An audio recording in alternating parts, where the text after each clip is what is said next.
Has America already lost World War III on the economic front? You might say that's true because the dollar has taken a huge sucker punch, and it's going to affect and demote the power of the United States of America and our economic standing. And we're going to be like a third world country if we're not careful.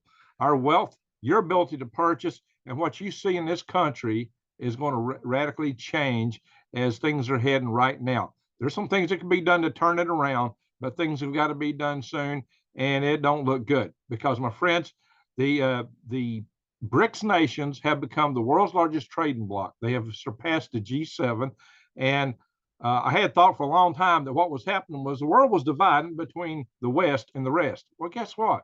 The West is fracturing, and people are trading with the one and heading over into the the BRICS alliance. And guys, the United States is kind of left naked and alone if we're not careful. We'll still have some allies. We got people with dollars, and so it's not all going to go down instantly. But my friends, it does not look pretty, and it will affect you and me because it's going to drain our economy and our wallets. Actually, your wallet may be full. You just can't buy anything with it. All right, guys, this is inflation. I've been saying for a long time that all that big spending would come home to roost. And the only reason it hadn't at that point in time was because of the dollar's reserve currency status. That it will not be completely ended yet, but it's got its legs knocked out from under it. The dollar has lost in share from 70% to 59% of world trade already. And it's about to plummet more. And it's going to affect us all as we head toward war.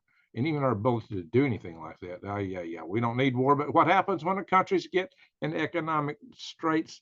They often revert to craziness like that. In this day and age, we can't afford it. So let me share some things with you. I'm going to go into some articles real fast. I'm going to try to make this a quick video, my friends. I got other things to do here.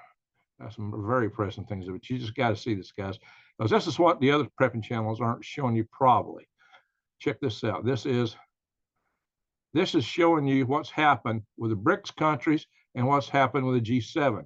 Our share of the market, GDP, has dropped. And the BRICS has grown. The dotted lines are, that's showing where it's heading.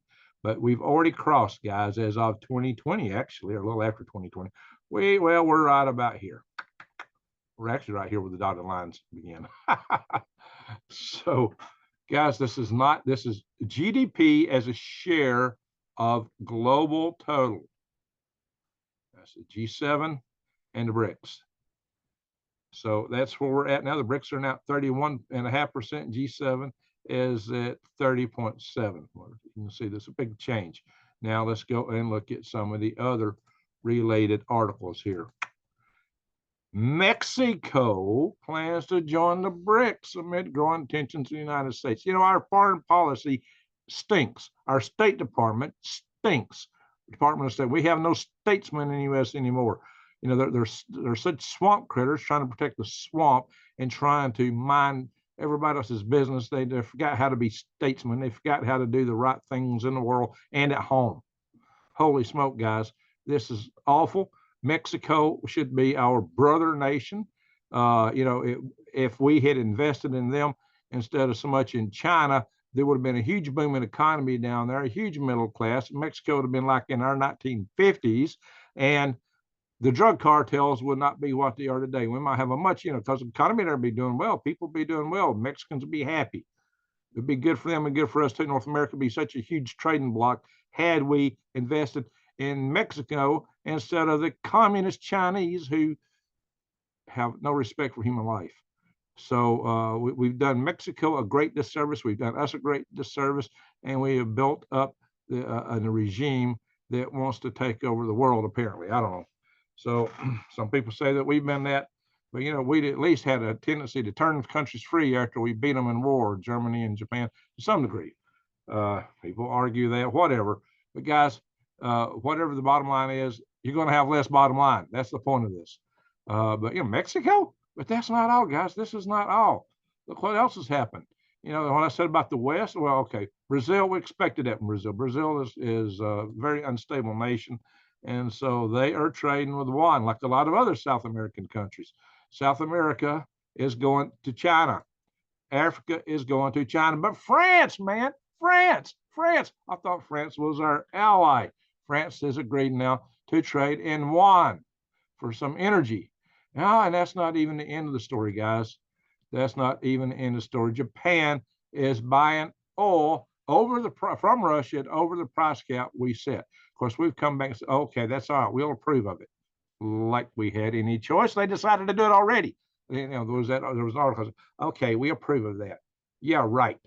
Okay, this just shows that our power in the world is poof. But okay, hey, you know what? You know what I say to France?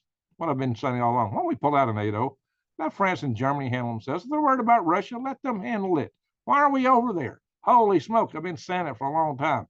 Because they never pulled their weight in that alliance anyway in terms of investment in it, in my humble opinion.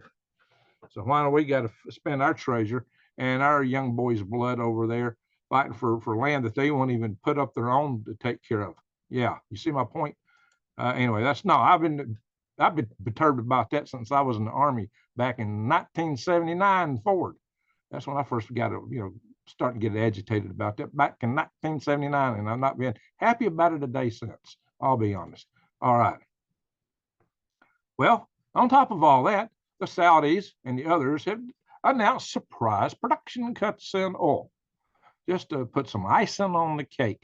And the Saudis have agreed to cut their oil production by 500,000 barrels a day.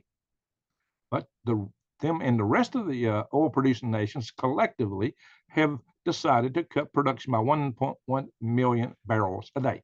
Now, in truth, oil demand is down some because the economy is down. That was getting prices down a little bit. So this is going to get the prices back up, which is what? That's going to hit us in inflation. That's going to hit us in the pocketbook. That's going to hit us all over. You need to invest in things, guys, and take care of yourself. Buy some junk silver, which is just a coin. It's not junk, really. It's old coins, old silver coins. You can trade them easy. It's worth something. Check out the dollar backs that you'll find in my channel below, the gold backs, in the links below. But you know what? It's going to be worth a lot. Seeds. Growing your own food. Guys, seriously, it's April. Being able to grow your own food is going to be gold because food prices are going through the sky. Get heirloom seeds so you can replant them, save them. That'll be like money in the bank.